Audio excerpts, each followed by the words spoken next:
네, 안녕하세요. 오랜만에 다시 녹음을 시작합니다. 최근에 이제 많이 바빠져서 이제 바빠진 일과 속에서 또 시간을 또 띄어가지고 이제 책을 읽고 내용 정리하고 또 이렇게 또 녹음할 시간까지 좀 빼려다 보니까 계속 밀리고 있습니다. 여하튼 자꾸 늦어져서 죄송하고요. 어쨌든 20세기 신학 가장 중요한 학자들이라도 다 훑어보고 끝낼 수 있도록 노력하도록 하겠습니다. 그래서 지금 방금 말씀드린 것처럼 오늘은 20세기 신학 이제 지난 시간에 라인홀드 리버까지 했잖아요. 이제 드디어 어떻게 보면 이제 내재성 쪽으로 가는 부분이에요. 그동안 저희가 자 보수주의 신학이 제일 끝에 자리를 잡고 있었잖아요. 그죠? 보수주의 혹은 어떤 정통 신학, 정통주의, 보수주의, 정통주의, 보통 우리가 얘기하는 루터와 어떤 칼뱅에 대한 글자 잘 보이나요? 펜이 좀 얇네요. 어쨌든 요 상황에서 정반대의 자유주의 신학이 있었죠. 그래서 이 자유주의 신학의 계열 중간에서 우리는 칼 바르트에서 또 시작을 했었단 말이에요. 신정통주의를 표방했던 칼 바르트.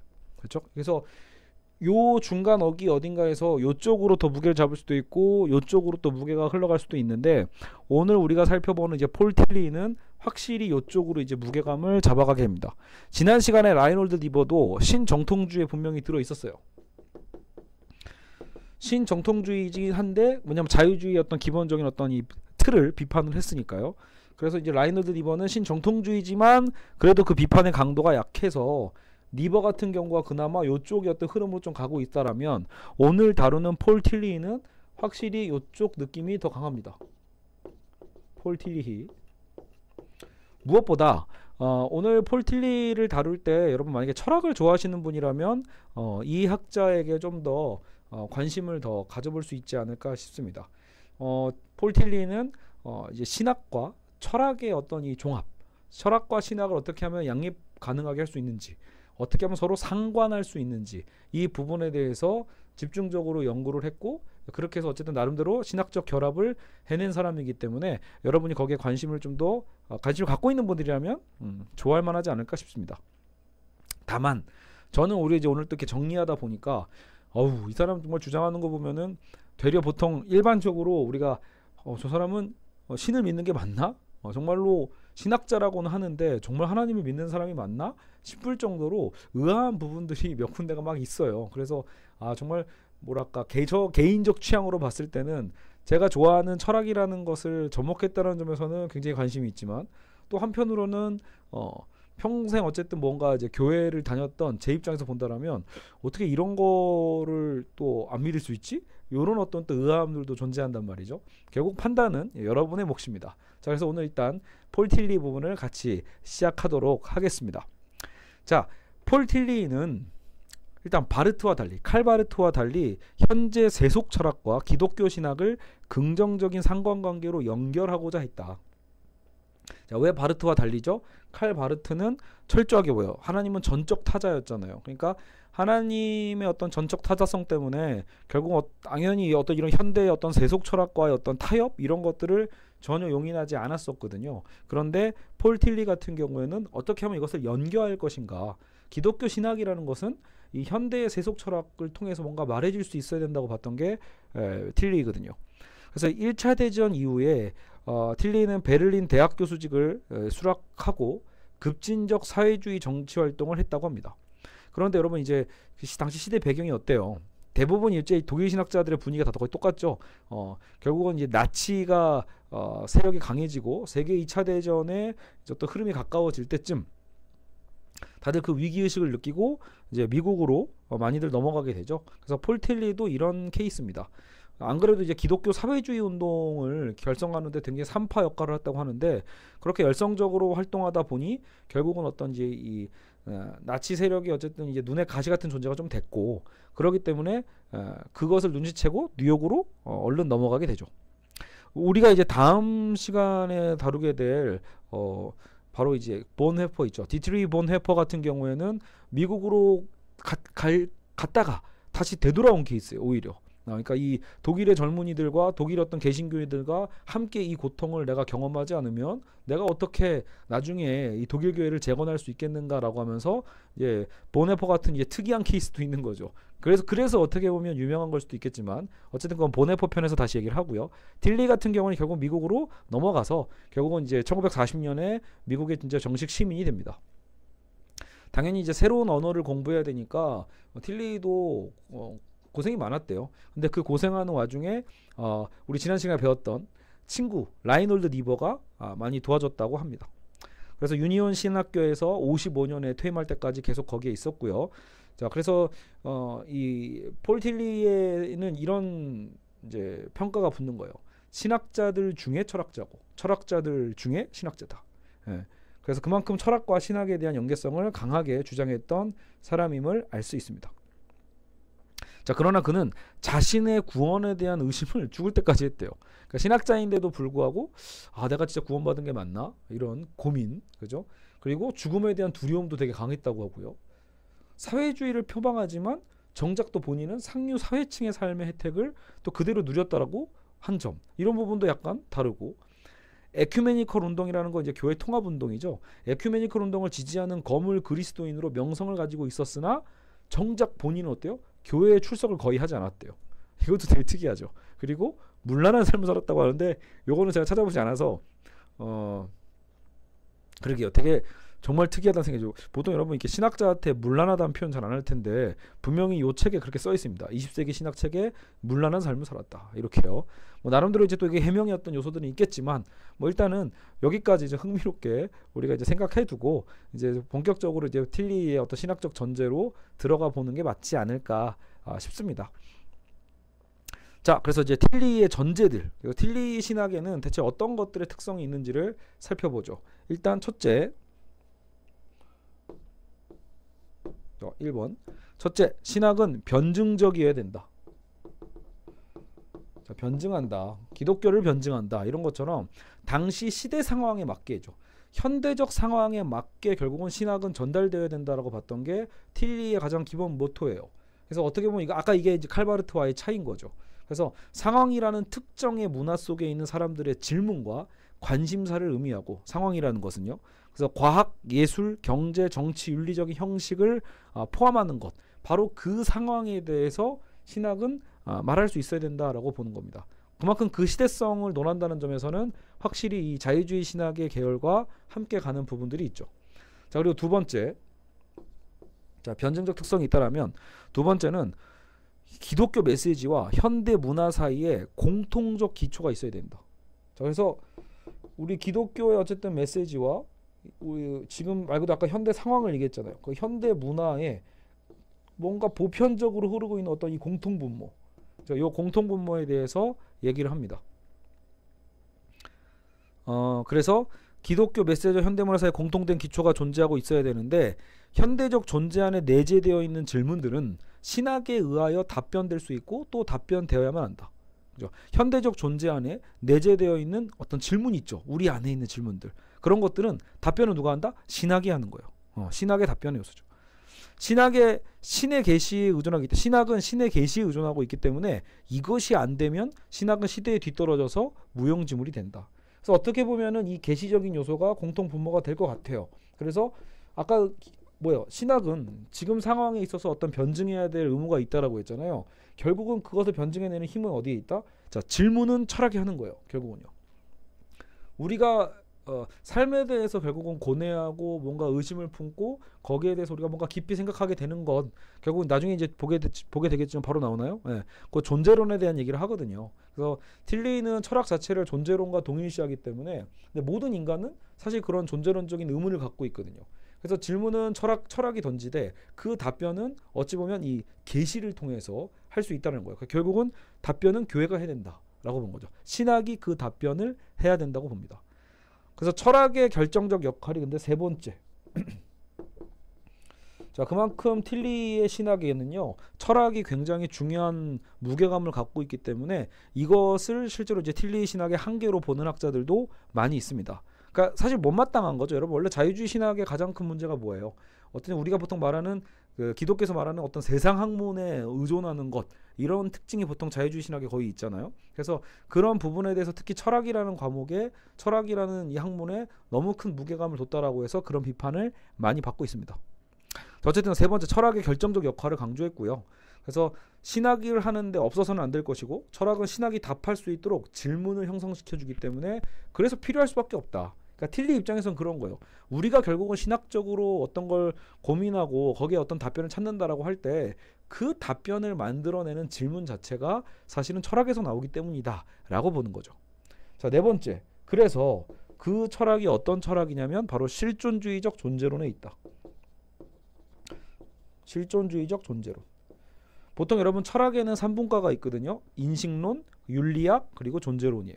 그런데 틸리 같은 경우에는 확실히 이 인식론이나 윤리학에 대해서는 관심이 없었던 것 같아요. 그러니까 인간이 어떻게 참된 인식을 할 수 있는가에 대한 보통 근대 철학의 가장 큰 이슈 중에 하나가 인식론이고, 또 오늘날 현대 철학에서는 또 요즘 유행하는 게 윤리학이거든요. 어떻게 살아야 하는가. 근데 이제 틸리 같은 경우에는 이 존재에 대한 질문, 존재에 대한 의문에 있어서 이 존재론에 포커스를 맞춥니다. 거기에 실존주의적이라고 했잖아요. 그래서 플러스죠, 어떻게 보면. 인간 실존에 대한 고민이 그 당시에 있었거든요. 20세기 초반에 결국은 뭐 장폴 사르트르나 뭐 까미, 그리고 뭐 칼 야스퍼스 뭐 이런 개념에서 어떤 실존주의의 어떤 흐름이 있었는데, 결국은 지금 여기 개별적인 나의 어떤 삶의 실존에 대해서 의문을 던지고 거기에 대해서 어떤 삶에 대한 고민을 하는 것, 물론 거기에 좀 더 이제 이런 개개인에 대한 자유를 좀 더 강조하는 실존주의적 흐름이 있기는 한데, 그 실존주의적 존재론을 틸리는 중심적으로 받아들였다.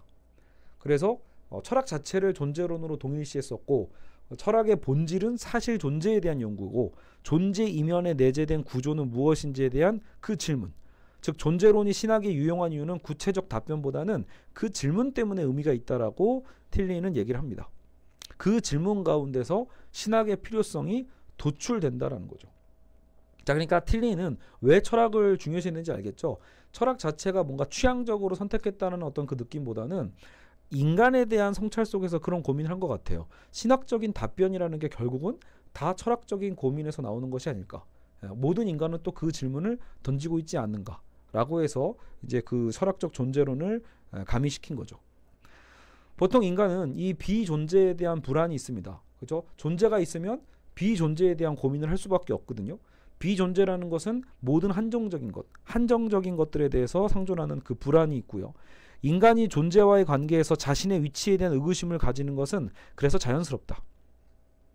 그렇죠. 여러분, 우리는 삶에 대해서 항상 그런 두려움과 고통이 있잖아요. 결국은 내가 살고 있는 이 존재에 대한 의문이라는 건 또 한편으로는 내가 죽을 수도 있다라는 것, 비존재에 대한 어떤 공포도 함께 있을 수 있어요. 두려움도 있고요. 우리는 우리들의 어떤 유한성, 덧없음, 일시성의 존재임을 알고 있기 때문에, 그렇죠? 그런 우리는 항상 그런 고민 속에서 살아가는 거예요.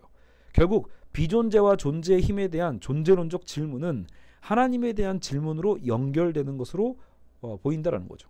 자, 지금 제가 계속 강조하고 있는 부분입니다. 우리는 그냥 오늘 어떻게 보면 그 몇 가지 포인트를 딱 생각해 보면 결국은 폴 틸리를 통해서 우리가 알아야 될 부분이 바로 뭐다? 이 존재론에 대한 접목, 철학적 존재론에 대한 접목인데, 바로 그것은 우리 인간 모두가 갖고 있는 일종의 존재론적 질문이라는 거예요. 우리는 항상 삶에 대한 불안을 갖고 있고, 실존주의적 질문이거든요. 삶에 대한 불안과 고통과 이런 것들에 대한 것에 시달리는데, 그 이면에는 우리 인간에 대한 존재적 유한성과 비존재에 대한 어떤 이런 공포가 함께하고 있단 말이에요. 그런 질문 속에서 우리는 신을 찾게 돼 있다라는 거죠. 그죠? 결국은 그 답변은 둘 중에 하나라는 거예요. 한편으로는. 그죠? 아예 이해될 수 없는 것인가? 우리가 알 수 없는 것으로 치부할 것인가? 아니면 우리가 신에게 그 질문을 던질 것인가? 존재론적 질문이 없이는 신학이 제시하는 하나님은 이해될 수 없는 것이고, 비존재의 위협을 경험한 자만이 하나님이라는 말의 의미를 이해할 수 있다라고 틸리는 생각합니다. 존재론은 현대 변증 신학에 절대적으로 결정적으로 어쨌든 중요한 거다라고 본 거예요. 존재론은 중요하다.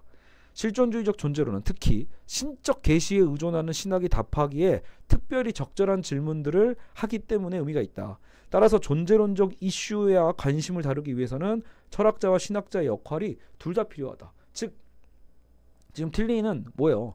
철학자와 신학자가 지금 구분되는 게 아니라는 거예요. 두 역할을 다 해야 된다. 철학자는 신학의 어떤 역할을, 또 신학자는 철학의 역할을 다 할 수 있어야 된다라고 보는 겁니다. 자, 그리고 다섯 번째예요.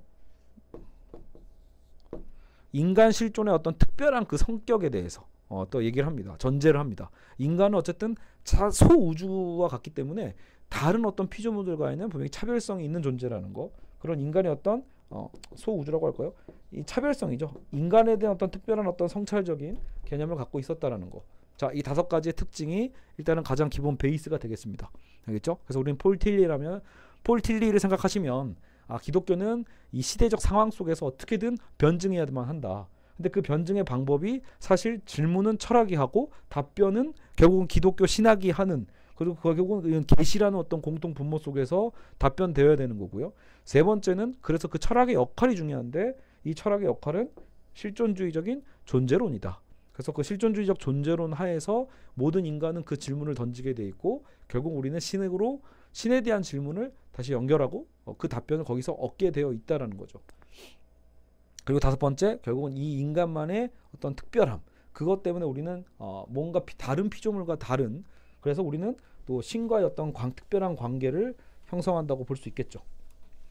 자, 그리고 그래서 대부분의 이제 철학자들은 이 틸리의 이런 방법에 대해서 당연히 이제 비판을 했겠죠. 생각해보면 여러분 당연한 거 아니겠어요? 여러분 만약에 여러분이 전문 철학자라면 어떤 신학자가 계속 철학적인 개념을 막 얘기하면서 신학과 자꾸 접목시키려고 하는데 당연히 여러분 되게 이제 철학은 이성을 되게 강조하기 때문에 아무래도 이 철학적 분야에서 봤을 때는 이 기독교 신학에 대한 부분이 아무 막 거리낌 없이 막 적용되고 이런 거에 대해서 당연히 거부감을 가질 수밖에 없어요. 아무래도 여러분 결국 신학이라고 해도 이 종교적인 믿음에 되게 중요한 베이스를 갖고 있기 때문에 철학이 접목되는 게 결코 쉬운 게 아니죠. 틸리는 그래도 나름대로 그 노력을 한 건데 당연히 철학자들은 비판을 할 수밖에 없죠. 거꾸로 신학자들은 어떻게 했어요? 철학자들은 철학자대로 비판하겠지만 신학자들도 신학자대로 비판하겠죠. 특히 이런 정통주의 신학에서 본다라면 그렇게 철학에 대한 강조성을 하고 뭔가 자꾸 시대적인 답변을 하려고 하는 틸리의 태도에 대해서 자유주의 신학의 냄새를 맡을 수밖에 없기 때문에 그렇죠. 혹은 또 신학의 자율성, 성경적인 어떤 인격주의에도 위태롭게 만들었다라고 보고 있습니다. 자, 또 한편으로는 틸리의 존재론이 좀 절충론이라는 문제가 있어요. 그러니까 여러분 존재론이라는 것도 전통적인 왜 고대 철학부터 내려왔던 어떤 전통적인 존재론이 있거든요. 그 존재학과 현대 어떤 실존주의 어떤 존재론을 그렇게 또 쉽게 통합할 수 있는가, 여기에 대한 문제점도 있습니다. 하지만 이거는 구체적으로 다루지 않겠습니다. 자, 틸리에게 이제 중요한 건 자꾸 칼바르트 써놓고 틸리 얘기하니까 좀 어색하네요. 칼바르트도 지우고요. 오늘의 어쨌든 주인공은 폴 틸리예요. 그래서 이제 틸리에게 중요한 방법이 바로 이 상관의 방법이다. 뭐가 상관되느냐라고 했을 때 사실 이미 앞에서 그 특징을 얘기하긴 했지만 다시 한번 우리가 그걸 따라가 보도록 하죠. 일단 이 틸리의 이 상관의 방법을 이해할 때 세 가지 방법을 일단 배제하고 있어요. 첫 번째 배제가 뭐냐면 초자연적 접근을 배제해요. 자, 첫 번째 배제, 초자연적 접근을 배제한다. 자, 초자연인 게 뭐예요? 바로 요 분야죠. 요 분야나 혹은 바르트의 어떤 개념처럼 초월적 하나님, 너무 절대적이고 거기에서 무언가 초자연적인 어떤 기적이나 뭐 이런 것들 있잖아요. 그런 부분에 대해서 비판을 하는 거예요. 초자연적 접근을 일단 배제한다. X. 왜냐하면 여기를 강조하면 강조할수록 현대적 상황에 대해서 답변하기 힘들어지죠. 여러분 말 그대로 지금 시대의 어떤 기적을 논하기에는 답변하기 곤란하잖아요. 예수의 어떤 이 부활 이런 것들을 믿게 하기에는 매우 어렵거든. 그러니까 그런 초자연적 접근에 대한 것을 일단은 거부하고 있다라는 점. 요게 일단은 첫 번째고요. 두 번째는 이쪽에 써야 돼요. 두 번째는 말 그대로 예측하시겠지만 이쪽의 문제예요. 바로 그렇다고 자연주의 혹은 또 인본주의 이런 것들에 대한 또 극단도 치우치면 안 된다고 봤어요. 요거는 자유주의 신학의 어떤 특징이죠. 자연적 상태로부터 어떤 신학적 답변을 끌어내려고 하는 것. 이제 그런 시도에 대한 비판이에요. 자, 그리고 세 번째. 자, 여기도 비판했고 여기도 비판했죠. 자, 세 번째는 얘네 일종의 어떤 섣부른 종합. 섣부른 이분법적인 양립성에 대해서 비판을 해요. 초자연과 자연을 또 그냥 대충 결합시키려고 하는 그런 시도. 요건 이제 토마스 아퀴나스를 예로 들고 있거든요. 그러니까 왜 토마스 아퀴나스가 실제로 이제 그 중세신학 후반기죠. 중세신학 때 자꾸 이 이성에 대한 요구가 들어오니까, 예전엔 그냥 무조건 믿으라고 했었는데 자꾸 이성에 대한 어떤 요구가 나오니까 결국 어떤 이 신학과 나름대로 어떤 과학의 어떤 영역이 양립할 수 있게끔 나름의 절충론을 좀 제시하는 게 이 토마스 아퀴나스의 어떤 자연신학이라고 볼 수 있거든요. 그러니까 그런 부분에 대해서도 배제하고 있어요. 자, 그럼 우리가 세 가지를 지금 배제했죠. 그럼 대체 틸리가 원하는 그럼 이 방법은 뭐야? 라고 했을 때 자연신학을 변형시켜 존재의 분석을 위해 이용하고 자, 여기 자연주의 신학이 있었잖아요. 자연신학을 변형시켜서, 그러니까 결국 여러분 여기 이쪽에 관련된 게 아무래도 철학적 존재론과 연관성이 있겠죠. 네, 그래서 요 자연신학을 변형시켜서 존재의 분석을 위해 이용하고요. 이 초자연적 접근을 또 변형을 해서 이거 일종의 이제 그 신학적 접근이 되겠죠. 그러니까 요 얘기예요. 상관의 방법은 뭐다? 신학과 철학의 나름대로 어떤 종합을 틸리가 하고 있는 게 오늘 가장 큰 이슈라고 했잖아요. 중요한 부분이라고 했잖아요. 말 그대로 그 부분이에요. 그러니까 여기서 철학적인 어떤 질문, 존재 분석을 여기서 하고 거기에서 이제 초자연적 신학을 변형시켜서 존재 안에 암시되어 있는 질문들에 대한 답변을 구하자라는 거예요. 그러니까 왜냐면 계시라는 것은 사실 이쪽에서 나오잖아요. 아무래도. 그래서 요런 방식으로 기존의 어떤 방식을 단초롭게 초자연적인 접근도 안 되고 자연주의 접근도 안 되고 얘랑도 분명히 다르다고 본 거예요. 단순히 양립하는 게 아니라 우리는 이 자연주의 안에서 철학적인 어떤 존재적 질문을 빼내는 거고 초자연적 접근 안에서 신학적 답변을 빼내는 거라고 생각하시면 좀 더 이해하기 쉽지 않을까 싶습니다. 제가 이해한 바는 그래요. 제가 지금 깊이 있게 저도 틸리를 알지 못하니까. 자, 그래서 아이고 뚜껑이 떨어졌네요. 상관의 방법은 자연신학을 대체하는 기초신학의 한 형태인 셈이에요. 신의 존재 증명을 인간 존재 안에 암시되어 있고, 신의 존재 증명은 우리 존재 안에 이미 신이 암시되어 있고 존재론에 의하여 분석된 하나님의 문제로 대체하는 것. 자, 그리고 인간 존재에 대한 질문은 그래서 아까 제가 뭐라고 했죠? 정리했죠? 철학을 통해서 하는 거고, 답변에 있어서는 신적 계시의 상징들에 의존하는 겁니다. 계시의 상징. 신학자는 이러한 질문과 답변을 비판적으로 상호 연관시킬 수 있어야만 하고요.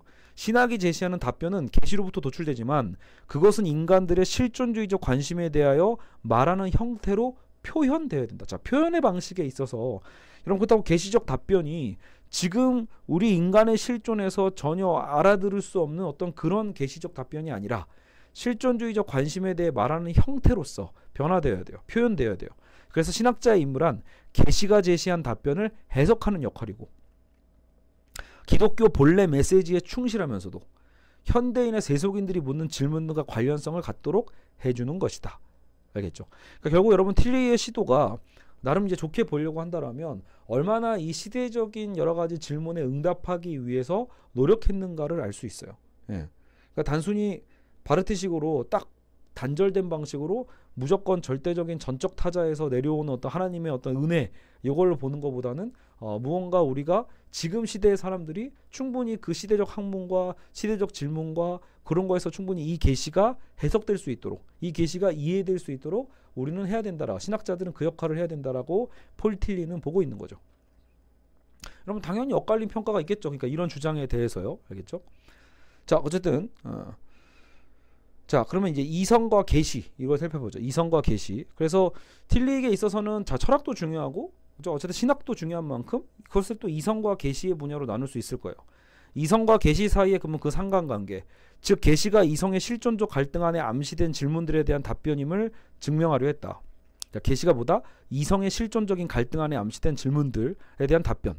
이성이 계시에 정하지 않고 계시는 이성의 재건을 의미하기에 이성은 오히려 계시를 요청한다. 그래서 이성과 계시가 아예 다른 분야라고 봤던 기존의 어떤 철학적 관점과 신학적 관점을 넘어서서 그죠? 오히려 이성은 계시를 요청한다라고까지 주장하게 되는 거죠. 자, 그리고 요건 좀 중요한 부분이요. 결국 저도 요 부분 읽을 때 가장 나름도 힘들었던 부분이 요 본질에 대한 구분이거든요. 우리가 경험하는 실제는 본질과 존재로 구분합니다. 본질, 존재. 자, 이렇게만 읽으면 이게 무슨 의미인지 잘 모르겠잖아요. 본질이 정말로 플라톤의 여러분 이데아 사상을 아시는 분들은 요걸로 따지시면 되기는 해요. 플라톤도 이데아와 지금 우리의 어떤 현상, 현실에 대해서 구분하면서 얘가 가장 본질적이고 얘가 가장 원본이라면 얘는 그 원본을 모방한 현상은 짝퉁에 불과하다라고 플라톤은 이원론적으로 세계를 봤거든요. 그 도식과 비슷한 거예요. 거기서 따온 것 같아요. 그래서 본질은 뭐다? 사물이 현실화되지 않은 잠재적 완성의 모습이에요. 잠재적인 완성의 모습으로서 틸리히는 본질이라는 것을 쓰고 있고, 존재는 뭐예요? 본질로부터 이탈한 지금의 현실을 얘기하는 거예요. 그러니까 우리가 존재죠. 어떻게 보면요. 그래서 본질로부터 이탈한 현실이고 본질에 의존하지만 떨어져 나온 것이기에 본질은 아닌 것. 그게 존재다. 그러니까 존재는, 그죠? 플라톤이 얘기한 것처럼 건널 수 없는 강을 건넌 것 같은 거예요. 본질에서 떨어져 나왔기 때문에 존재는 본질에 의존하지만 본질에 닿을 수는 없어요. 알겠죠? 그러니까 불완전한 거죠. 근데 우리의 현실은 요 존재적인 거잖아요. 그렇죠? 그러니까 요런 이분법적으로 구분하시면 될 것 같아요. 따라서 존재는 유한하며, 자, 우리가 존재잖아요. 우리 인간은 유한하죠.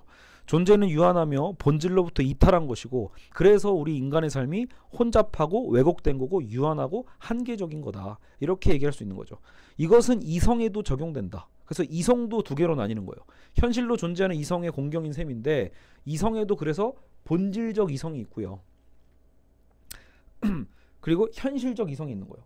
존재론적인 어떤 이성인 거죠. 그래서 이성에도 일부러 구분을 해서 본질적 이성이 있고 현실적인 이성이 있다. 이렇게 또 구분을 하고 있어요. 당연히 그러면 요 이성이 완성적인 이성이고 요거는 뭔가 불완전한 이성이겠죠. 근데 우리가 현실에서 다루는 이성은 사실 얘겠죠. 우린 여기에 있으니까. 그렇죠? 그러니까 지금 굉장히 이원론적으로 보고 있어요. 물론 그 이원론을 나름대로 틸리히는 뭔가 이제 이 계시라는 장치를 통해서 또 뭔가 결합하고 연결하려고 하고 있는 거고요. 자, 그래서 본질적 이성은 그 자체는 초월적이고 정신으로 하여금 실제를 파악할 수 있게 하는 그 능력, 변혁시킬 수 있는 사고 구조인 셈이에요. 궁극적으로 본질적 이성은 우주와 인간 양자의 기능인 셈이고 유한한 모든 것을 초월하는 그 능력입니다. 하지만 현실적인 이성은 공경에 처해 있는 이성이죠. 본질로부터 소외되어 갈등을 일으키고, 우리가 이제 항상 뭐라 싸워요? 자율적이냐, 타율적이냐, 상대적이냐, 절대적이냐, 형식이냐, 본질이냐, 이런 양극성의 오류가 왜 생긴다? 바로 우리의 이성이 본질에서 떨어져 나왔기 때문인 거죠. 그래서 우리는 현실적 이성으로서 이런 공경에 처해 있다. 자, 그래서 틸리히는 계시된 말씀이나 계시된 명제와 같은 개념은 제가 넘어갔네요. 잘못 읽었어요. 지금요. 죄송합니다. 자, 그래서 자, 현실적 이성은 공경에 처해져 있다고 했잖아요. 틸리히는 이 상황에서 진리 자체를 그러면 포기할 거냐? 우리가 지금 어때요? 현실적 이성에 있는 만큼 우리는 한계가 있죠. 요 한계된 상황 속에서 과연 우리는 포기할 것인지 아니면 계시를 찾아 나가, 그 답변이죠. 계시를 찾아 나서는 결과가 나온다고 결론 내렸어요. 둘 중에 하나인 거죠. 이성은 구원받을, 치료받을 필요가 있다라고 얘기를 하는 거예요. 지금 불완전한 이성이니까. 어찌 보면 여러분 이제 근대 철학은, 근대 사상이라는 것은 이 현실 이성에 대한 맹목적인 어떻게 보면 그 믿음에도 좀 있었거든요. 인간의 이성에 대한 맹목적 믿음과 신뢰가 있었다라면, 어쨌든 폴 틸리히는 20세기 신학자로서 아니다, 현실 이성의 한계를 분명히 알았고 우리는 이 이성에서 결국은 신을 우리는 찾게 되어 있다라는 거예요. 계시를 찾아야 된다. 이성은 구원받고 치료받아야 될 필요가 있다. 계시가 바로 그 역할을 해줄 것인데, 계시는 인간 지식을 위한 존재의 근거의 표명이에요. 계시는 존재의 신비를 드러내고 그 자체로 깊이와 의미를 표명하는 역할이 바로 계시예요. 자, 혹시 여기 잘 보이시나요? 그러니까 결국 계시가 이 현실 이성을 본질 이성에 다시 닿게 만들어주는 거고, 우리의 불완전한 존재를 다시 본질에 닿게 만들어줄 수 있는 바로 그 역할이 되는 셈이죠. 틸리히는 계시된 말씀이나 계시된 명제와 같은 개념은 그래서 배격을 한다. 자, 오해하시면 안 되죠. 그러니까 잘 들어보세요. 계시는 강조하지만 여러분 이 계시가 말씀으로 되어 있는 것 혹은 명제로 되어 있는 것에 대한 그런 개념은 배격한다라는 거예요. 쉽게 얘기해서 결국은 여러분 우리가 왜 보수주의나 정통주의 신학에서 되게 강조하는 게 뭐죠? 성경이잖아요. 그렇죠? 그러니까 성경 말씀을 굉장히 중시하는 것처럼 이것을 틸리히가 중요시했냐? 그건 아니라는 거예요. 폴 틸리히는 정통주의 신학에서 그렇게 강조한 사실은 오직 믿음뿐만 아니라 제일 중요한 게 또 오직 이 텍스트, 오직 하나님의 말씀이잖아요. 근데 그 말씀에 대한 성경 말씀에 대해서만큼은 계시라고 보지 않습니다. 이걸 동일시해서는 안 된다고 봐요. 틸리는요. 계시는 결코 어떤 정보 전달이라고 보지 않았어요. 계시는 사건입니다. 정보 전달이나 명제 이런 게 아니라 계시는 말 그대로 어떤 사건이고 발생한 사건, 자연, 역사, 집단, 개인, 말을 포함한 여러 가지 다양한 매개체를 통해 발생할 수 있는 경험이라고 볼 수 있어요. 존재의 깊이가 언어를 통해 드러나게 될 때는 음성과 같은 것이 들려온다. 음성 같은 것이 울려나게 나오는데 그것이 하나님의 말씀이자 계시라고 볼 수 있다. 그러니까 우리는 하나님의 어떤 이 말씀인 계시를 듣는 거고 느끼는 것인데 단지 그 계시를 하나님으로부터는 어떤 그냥 말과 텍스트, 어떤 글로 보는 것은 잘못됐다라고 틸리는 얘기를 하고 있는 겁니다. 그러니까 이거 자체가 굉장히 어때요? 정통주의 신학에서는 매우 화가 날 일인 거죠. 매우 다른 괴리감이 보여지고 있는 거예요. 그렇죠?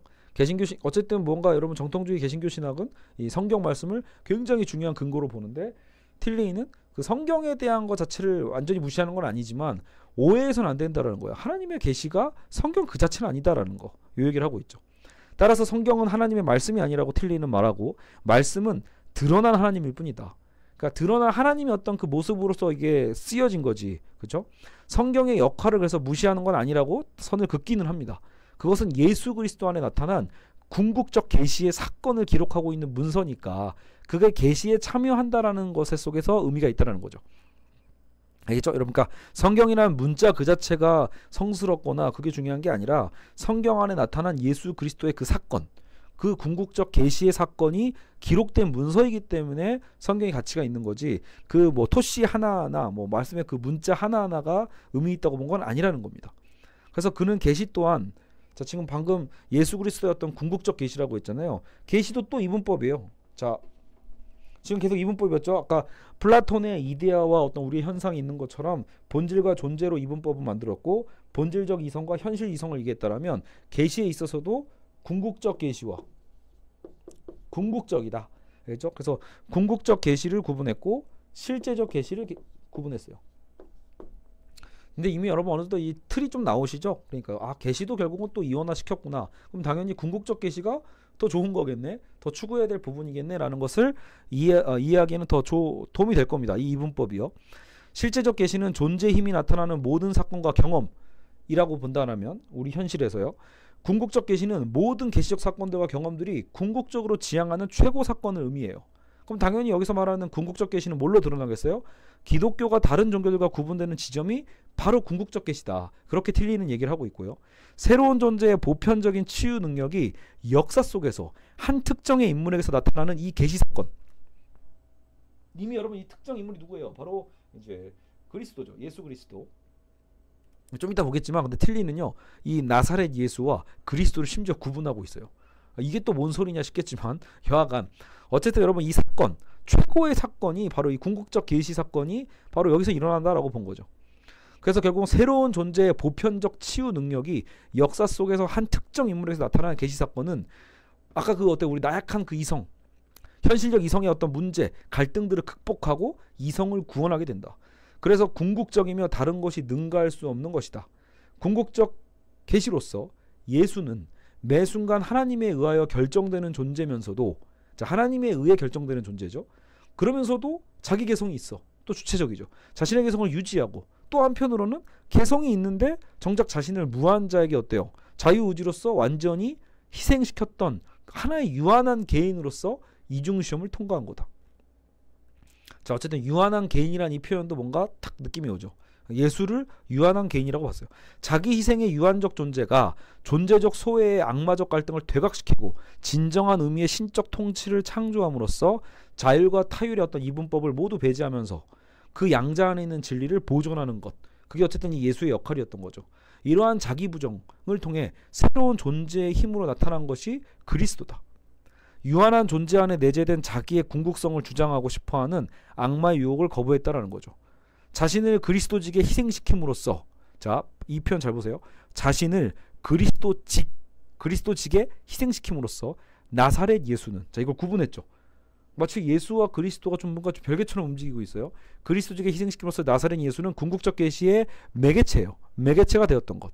틸리히는 그래서 나사렛 예수와 어떤 인격체가 아닌 새로운 존재의 힘이라는 그리스도를 과격하게 구별하는 것. 이런 것들이 어떻게 보면 영지주의라고 좀 볼 수 있거든요. 그런 관점이 여기서 좀 드러납니다. 알겠죠? 그러니까 이것도 역시 여러분 이 정통주의 신학에서는요, 이게 무슨 소리야 이렇게 생각해 황당하게 될 수 있는 거예요. 아니 이거 원래 삼위일체 아니었나? 되게 이제 익숙하게 듣는 거잖아요. 그렇죠? 예수 그리스도는 어때요? 하나님이자 하나님의 아들이기도 한, 혹은 인간이기도 하지만 신이기도 한 어떤 이런 양성성을 갖고 있는데, 그죠? 근데 여기 틸리히는 확실히 그 시대적인 어떤 이 이성의 요청에 대해서 응답하다 보니까 이 예수와 그리스도에 대해서도 뭔가 좀 이분화시킵니다. 어떤 그리스도의 역할을 한 인간인 유한한 존재인 나사렛 예수가 그 역할을 했다는 거에 의미가 있는 거지. 예. 나사렛 예수 자체를 신으로 보고 있지는 않습니다. 이 부분 되게 특이하죠. 자, 그리고 자, 하나님 위에 계시는 하나님. 자, 요건 또 뭔 소리냐? 하나님 위에 계시는 하나님이다. 예. 그래서 자, 그 자신이 이성과 계시의 상관관계를 성공적으로 설정했다고 믿었던 게 이제 폴 틸리예요. 잘했다 스스로 이제 만족을 한 거죠. 근데 정작 그는 계시된 것을 가리켜 존재의 힘, 새로운 존재, 존재의 근거를 하나님이라고 불렀어요. 자, 계시된 것, 우리가 지금 계시가 제일 중요했잖아요. 근데 이 계시된 것은 존재의 힘이고 새로운 존재고 존재의 근거, 이것을 곧 하나님이라고 불렀다. 즉 하나님은 존재하지 않는다라고 표현합니다. 자, 무슨 말일까요? 신학자가 하나님은 존재하지 않는다?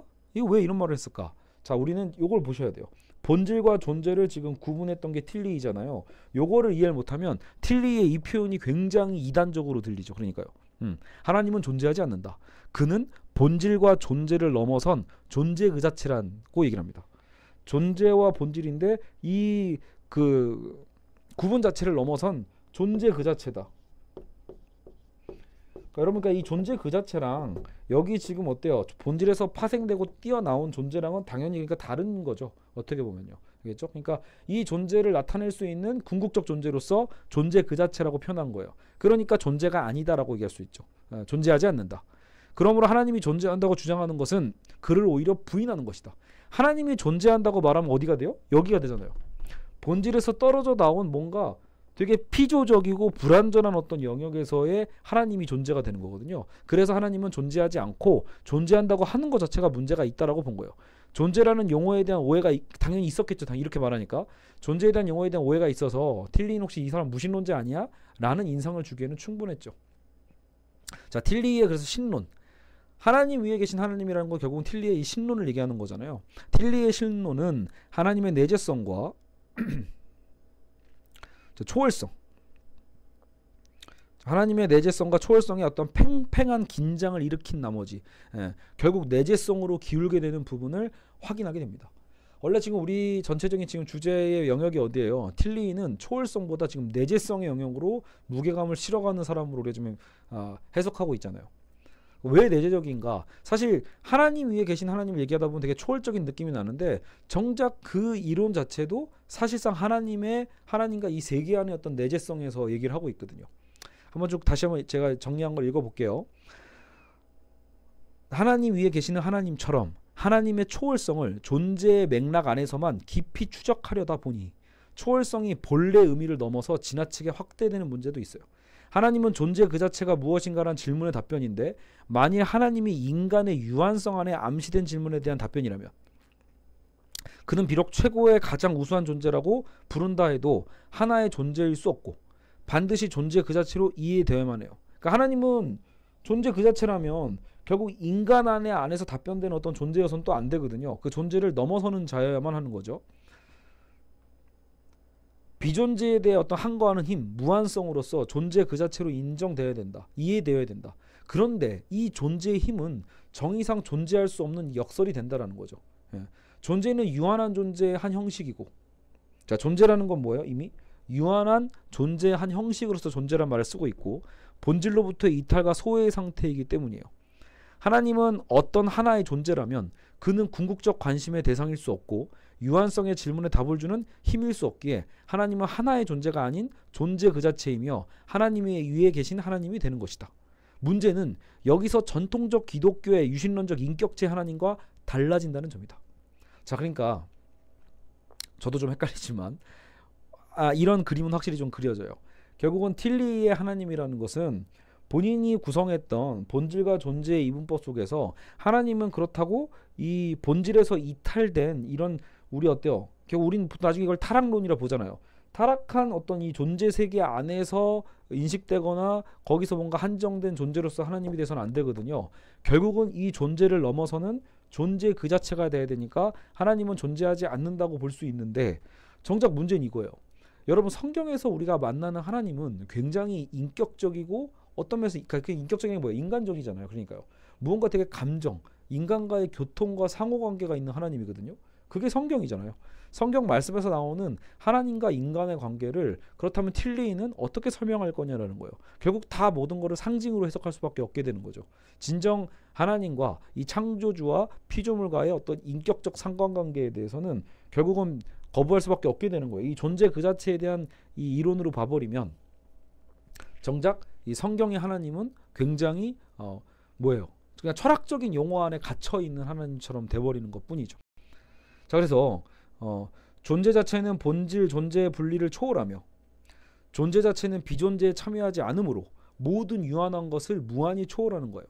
여기까지는 하나님의 강력한 초월성이라고 볼 수 있겠죠. 그러니까 여기 이 존재 그 자체를 강조할 때는 틸리는 나름대로 그러니까 하나님의 되게 강력한 초월성을 주장함으로써 자신 신학의 어떤 내재성의 어떤 문제를 무언가 좀 보완하는 느낌을 좀 주기는 해요. 엄청난 초월성이니까. 그러나 아까도 얘기했지만 저 인격적 하나님과의 이 양립 가능성이 안 된다는 또 문제가 있고요. 또 하나는 뭐냐면 여기까지는 초월성인데 틸리는 곧바로 하나님의 내재성으로 향한다. 이렇게 지금 저자는 표현하고 있어요.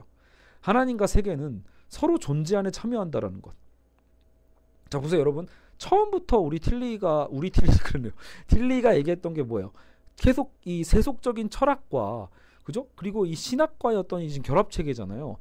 결국은 이 세계 안에 하나님의 어떤 계시를 통해서 드러내고 뭔가 응답하려고 하는 이 시도 자체가 과연 이 초월적인 존재 그 자체에서 말할 수 있는 것일까? 그죠? 과연 그러면 여기서 우리가 타락한 존재로서 그것을 어떻게 알 수 있냐라는 거예요. 어떻게 도약할 것인가라는 거죠. 결국은 하나님과 세계는 서로 존재 안에 참여할 수밖에 없고 모든 유한한 건 만물의 근거가 되는 존재의 구조인 존재 그 자체에 참여할 수밖에 없게 돼요. 또 역으로 하나님은 존재하는 모든 것에 대하여 그 근거와 목적으로서 또 무조건적으로 참여해요. 하나님은 역동적이고 살아있는 과정 속에서 유한한 모든 것을 자신 안에 포함하고 있다. 내재적인 거죠. 하나님의 생명은 필연적으로 모든 비존재적 요소와 함께 세계를 포함하고 있다. 하나님은 이 세계를 초월하고 세계는 하나님을 초월하는, 그렇죠? 이런 양면성. 하나님은 이 세계 안에 내재하고 있고 이 세계는 또 하나님 안에 내재하는 이런 어떤 서로의 어떤 이런 관계성이 드러나요. 하나님은 조건에 매이지 않는다고 하지만, 조건에 매이지 않는 존재 그 자체, 매이지 않는다고 하지만 세계가 존재하는 한 그는 이 세계 밖에 또 있을 수 없다라는 거예요. 세계 밖에 있는 하나님은 굉장히 이신론적이고 무담담한 하나님이잖아요. 예, 관여하지 않는. 그러니까 세계도 그를 떠나 존재할 수 없고, 그죠? 결국은 세계는 하나님을 떠나 존재할 수 없다. 틸리의 이 초월성에 대한 이해는 너무나 내재주의적이어서 많은 사람들이 계속 혼란스러울 수밖에 없는 거예요. 초월성을 얘기해놨지만 정작 그가 얘기했던 요 신학적 개념의 틀 안에서는 오히려 이 초월성은 다시 내재성으로 향할 수밖에 없다라는 역설적인 결과입니다. 하나님의 위에 계신 하나님이 진정으로 만물 저변에 있고 만물 안에 내재하고 있는 듯하다. 아무리 존재 자체가 유한한 것들과 다르다고 해도 그것을 초월할 수 있겠는가 정말로. 하나님과 세계의 상호적 참여를 강조하는 기존에 계속해서 지금 얘기했던 틸리의 주장을 고려하면 더욱 말이 안 되는 현상이라는 거예요. 결국 초월성이란 하나님이 유한한 것들은 피할 수 없는 제약과 갈등에 얽매이지 않는다는 정도의 의미가 아닐까. 그러니까 여기서 말하는 초월성이라는 건 사실상 하나님이 유한한 것들은 피할 수 없는 그런 제약과 갈등에 얽매이지 않는 그런 능력의 개념에서의 초월이 아닐까. 그는 홀로 있어 자족하는 존재로서 마음 내키면 원하는 것을 창조하고 원하는 자를 구원하는 존재가 아니다 라고 이제 틸리는 얘기합니다. 자, 틸리도 하나님은 홀로 자족하는 존재로서 마음 내키면 원하는 것 창조하고 원하는 자를 구원하는 존재가 아니다. 오히려 그의 사랑을 받아들이거나 거절할 수 있는 자유를 가지고 있는 상대, 그게 인간이죠. 자유를 가지고 있는 그 인간, 상대를 통해서만 성취되는 사랑에 의해 이루어지는 것. 결국은 뭐예요? 하나님은 인간을 필요로 또 하는 거죠. 그러면 과연 존재 그 자체라고 할 수 있는가? 존재를 넘어선 그 자체를 할 수 있는가? 결국은 이거는 우리가 그 헤겔 신학과 비슷한 거예요. 이 세계가 없으면 하나님도 하나님일 수 없다라는 이 헤겔식의 어떤 만유재신론이 여기서 등장을 하게 되는 거죠. 틸리는 하나님의 비인격성을 주장하지 않으려고 인격적인 하나님이라고 해서 하나님이 어떤 인격체인 것을 의미하는 것은 아니다. 자, 무슨 말이냐면 하나님의 비인격성을 주장, 아까 그 비판이 있다고 했잖아요. 그죠? 그러니까 결국 하나님을 저렇게 존재 그 자체로 위로 올려버리면 비인격성이 생기지 않냐라고 했을 때 그 틸리도 이런 비판을 알았기 때문에 아니야, 내가 하려는 말은 그게 아니라 이런 식으로 얘기를 하는 거예요. 그래서 어떻게 표현하냐면 인격적인 하나님이라고 해서 하나님이 어떤 인격체인 것을 의미하는 건 아니야. 구분하고 있죠. 인격적 하나님과 인격체와 구분하고 있는 거예요. 그것은 하나님이 인격적인 모든 것의 근거이며 하나님이 자신 안에 인격성이라는 존재론적 힘을 가지고 있음을 의미하는 거다. 그가 어떤 인격체는 아니지만, 또 인격체는 아니래요. 인격적이지 않은 것은 아니다. 대충 듣다 보면 이런 말장난 같죠, 결국은요. 그죠? 인격체는 아닌데 인격적이지 않은 것은 아니야. 자, 그러나 이렇다면 인격적인 모든 것에 과연 근거를 만날 수 있을까라고 지금 이 저자도 그래서 비판을 다시 하는 거예요. 정말 이렇게 말 돌려서 얘기하면, 자, 그러면 인격적인 모든 것의 근거를 어떻게 만나냐는 거예요. 진정한 관계라는 게 정말로 가능할까? 이렇게 의심을 하는 거죠. 틸리는 존재론과 성경적 인격론을 종합하려고 했으나 결국 실패했고요. 그래서 그냥 역설 그 자체로 표현하는 데 그치게 됩니다. 틸리는 철학적 질문의 형식을 통해 답변의 내용을 규정하려고 하는 것은 아닐까. 이게 이제 틸리의 신학의 가장 큰 문제인 거예요. 틸리는 철학에 대한 강조를 너무 하다 보니까 아까 질문은 누가 한다? 철학적으로 하는 거잖아요. 그러면 결국은 그 질문 안에 답변도 이미 철학적으로 답변되는 것이 아닐까. 사실 하나님에 대한 존재 그 자체라는 답변도 충분히 철학적이죠. 그러니까 정말로 이게 신학적이고 계시적인 답변이 맞는가. 결국 이 틸리의 한계, 질문의 형식에 답변의 내용이 규정되어 있다. 이런 문제가 있다는 거죠. 자, 이제 기독론. 그러면 이제 그리스도론이죠. 기독론에 대해서는 어떻게 봤는가? 인류의 타락에 대해 인류가 본질에서 존재로 옮아간 보편적 전이라고 봤어요. 자, 일단 우리의 타락, 인간의 타락은 뭐냐면 이 본질에서 존재로 떨어진 거죠. 본질에서 존재로 옮아간 보편적인 어떤 전이다, 전이. 시공간 안에서 일어난 사건이 아니라, 그러니까 시공간 안에서 일어나는 모든 사건의 초역사성으로 본 거예요. 초역사성. 자, 이건 무슨 소리냐? 아까 여러분 성경에 대해서도 하나님의 인격성의 문제가 있다라고 했잖아요. 틸리 입장에서는요. 알 수 없는 부분. 그러니까 요 타락 사건도요. 성경에 있는 말씀 그대로 진짜 있었던 사건이 아니라 그냥 보편적 시공간 안에서 일어나는 모든 그 사건들의 초역사적 특성으로서 그냥 상징으로서 존재하는 거, 상징. 그래서 창세기 이야기를 문자적으로 받아들이지 않아요. 틸리는요. 그저 하나님으로부터 피할 수 없는 소원에 대한 하나의 상징적 표현이다. 인간이 자기의 자유를 실현함과 동시에 순결의 상태로부터 굴러떨어진 상태고, 타락은요. 그들의 본질적 존재가 하나님과 연합을 이루다가 결국 소외된, 소원해진 존재로 접어든 것. 여기서 자, 어때? 인간의 이런 타락적 상황, 본질에서 존재로 이행한 이 상황 속에서 우리는 삶의 긴장과 불안과 갈등과 절망, 그 실존주의적인 존재론이 나오는 거죠. 틸리는 타락을 인류의 역사로 봐서는 안 되고 인간이 보편적으로 처한 상황에 대한 상징으로만 이해된다고 봤죠. 인간은 자기의 자유를 실현하는 욕망과 그가 꿈꾸고 있는 순결을 보존하려는 요구 사이에 갇혀 있다고 틸리는 얘기합니다. 자기의 자유를 실현하려는 욕망, 그가 꿈꾸고 있는 순결을 보존하려는 요구 사이에 갇혀 있다. 비평가들은 이건 마치 좀 프로이트적이긴 해요. 어떤 그 이드적인 것과 초자적인 것 사이에 갇혀 있다. 약간 이런 느낌이기도 하거든요. 비평가들은 죄를 인간 현실의 필연적 특징으로 만드는 것이 아니냐고 비판을 합니다. 결국은 죄를 인간 현실의 어떤 필연적 특징으로 만드는 게 아니냐. 타락 본질에서 존재로 옮아가는 전이는 인류에 대한 본래적 사실이라는 점을 틸리는 실제로 분명히 하고 있고요. 인간의 존재 안에 보편적으로 암시되어 있는 것은 이런 인간의 소외됨, 소원함을 깨트리고 우리의 본질과 재결합시킴으로써 불안과 절망을 극복한 새로운 존재에 대한 탐색이다. 그게 이제 보편성이에요. 우리 인간에 있다라는 거죠. 타락한 인간이긴 하지만 그래서 우리 안에는 거꾸로 뭐가 있어요? 결국 그런 보편성이 있다. 극복하는 것. 우리의 불안과 절망을 극복할 새로운 존재에 대한 그 탐색의 보편적 본성이 있는 거예요. 바로 그 해답이 뭐예요? 바로 그리스도에 대한 목마름이죠. 그러니까요. 본질과 존재의 격차를 극복하는 새로운 존재에 대한, 본질과 존재의 이 격차를 극복하는 건 누굴 통해 가능해요? 바로 궁극적 계시였던 예수 그리스도를 통해 가능하다. 아까 했던 얘기와 어떻게 보면 딱 이렇게 접목이 되죠. 그래서 예수 그리스도를 통해서 그것을 넘어서는 것인 거로, 그것인 거죠. 그게 기독론이죠, 여기서. 자, 그리스도는 근데 통상적으로 이 새로운 존재가 나사렛 예수의 삶과 죽음 안에 나타났다고 믿었던 게 우리 그 정통주의 신학이란 말이에요. 그래서 그리스도는 통상적으로 이 새로운 존재가 나사렛 예수의 삶으로 드러났다. 근데 틸리는 그렇게 안 봤다고 했죠. 그 이름과 생애의 사실, 나사렛 예수의 인간적인 그 부분은 중요하지 않은 거예요. 역사적 논증이 아니라 오히려 이런 그리스도에 참여하는 것, 그죠? 참여가 바로 기독교가 그 근거로 삼고 있는 사건의 현실성을 보장하는 것이다.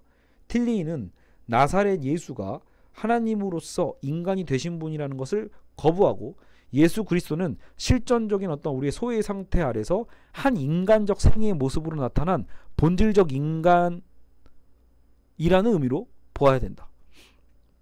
인간적 생애의 모습으로 나타난 본질적 인간이다. 예수 안에 나타난 신의 현존이 아니라, 그러니까요, 예수 안에 나타난 신의 현존이 아니라 결국은 뭐예요? 본질적 신인성에 대해 말하고 있다. 자, 되게 특이한 표현이에요. 그러니까 그냥 신이라고 할 수 없으니까 본질적인 인성이 들어가 있네요. 신인성, 이렇게요. 말을 막 조합해 놓은 거죠, 어떻게 보면요. 그래서 어떻게든 예수가 곧 신이 아니라는 것을 구분하기 위한 틸리의 어쨌든 나름의 어떤 노력이죠. 근데 그 노력이 굉장히 오히려 더 이상해 보이는 것은 사실이에요. 그러니까 본질적 신인성에 대해 말하고 있는 것이다. 예수는 하나님도 아니고 신성을 갖지도 않았다라고, 그래서 이제 틸리는 선을 긋는 거죠. 다만 예수는 뭐예요? 위대한 인간인 거예요. 어떻게 보면 그의 인성 안에서 그것을 통해 새로운 하나의 존재 질서에 참여하면서도 동시에 그것을 극복하는 본질적 인간을 보여주었다라는 거죠. 결국 인간이란 소리예요. 인간 존재 안에 있으면서도 본질화되었다라고 보는 거죠. 결국은 그 계시의 궁극적 계시의 어떤 능력인 거죠. 예수가 그리스도로서 자신을 희생할 때 그리스도로서의 자신의 성격을 입증하고 확인한다. 이런 이원론적 기독론으로 예수와 그리스도를 분리했고, 그 사건의 그리스도적 성격과 예수적 성격을 이분화해 둘 다 보존할 수 있는 현대적 기독론을 전개하려 했으나 사실 이것은 그렇게 납득되지 않고 설득되지 않는 부분이 있어요. 그리고 또 틸리는 예수의 부활도 부인을 합니다. 이러면 이제 여기쪽에서 정통주의 신앙을 갖고 있는 분들 입장에서는 그럼 이건 뭐야? 뭐 이런 생각이 들겠죠. 근데 여러분 실제로 많은 이 20세기 신학에서는요, 예수 그리스도의 어쨌든 그 기적의 사건들과 또 부활 사건에 대해서 실제로도 이제 이렇게 정확하게 이건 있었다라고 증언하는 신학자들이 정말 많이 없는 것 같아요. 그렇죠? 그만큼 이 시대적인 인간의 어떤 이성과 어떤 상식에서 이 성경을 보려고 하는 측면들이 그만큼 강하다고 볼 수 있죠. 그래서 여러분 오늘 우리 처음부터 얘기했지만 틸리의 위치는 어디예요? 이 자유주의 신학 바로 이 앞에 있는 느낌이잖아요.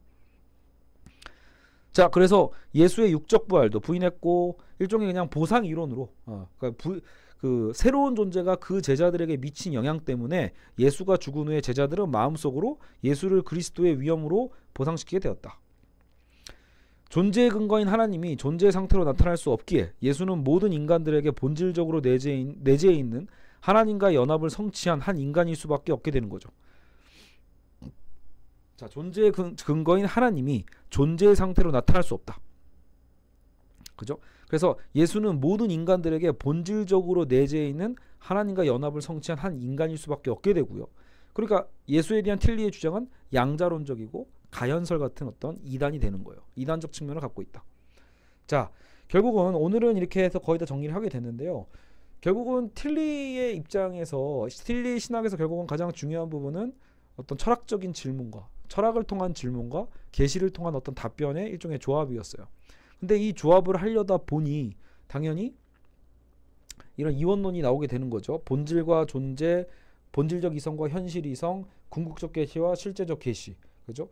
이런 측면에서 어떻게 하면 우리가 이제 이 계시를 통해서 이 본질에서 떨어져 나온 존재가 결국은 본질화 될 수 있는가, 이런 어떤 고민에 대해서 이제 철학적인 답변이 아니라 철학적 질문 속에서 계시를 통한 답변을 얻어내려고 하는 건데, 결국 그 과정에서 정작 그 답변도 결국 계시적 답변이라는 느낌보다는 되려 철학적 답변이고, 오히려 그 질문 안에 답변이 이미 구속되어 있는 그런 문제점들을 여실히 보여준다라는 거예요. 그래서 사실상 이제 틸리는 기존의 어떤 정통 신학의 어떤 틀에서 본다라면 결국은 성경에 대한 인정도 하지 않고 예수 그리스도의 어떤 이제 삼위일체의 개념도 그리고 예수의 부활도 믿지 않는다는 점에서 어찌 보면은 철저히 이 자유주의 신학의 어떤 방향에 더 가까운 신학자가 아니었는가라고 생각해 볼 수 있습니다. 그렇죠? 그리고 결국은 그 시대성에 응답하려다 보니까 이 세계 안에 내재되어 있는 하나님, 세계 속의 하나님, 하나님 속의 이 세계, 이런 것을 더 밀접하게 강조해서 정작 그가 얘기했던 그 초월성에 대한 부분들은 더 약화되고 더 내재화되는 측면으로 드러났다라는 것이 총평일 것입니다. 자, 어쨌든 오늘은 이제 폴 틸리까지 살펴봤고요. 과정신학은 이제 생략해 보도록 하고요. 한번 읽어는 봤는데 오히려 이제 그 부분을 더 이제 확장해서 얘기할 필요까지는 없을 것 같고요. 혹시라도 제가 이제 다음 주에 이제 본회포 준비하다가 혹시 필요한 부분이 있으면 잠깐 코멘트만 하고 넘어가도록 하겠습니다. 네, 여러분 오늘은 여기까지 하고요. 다음 주 시간 D3 본회포 편에서 다시 만나도록 하겠습니다. 네, 감사합니다.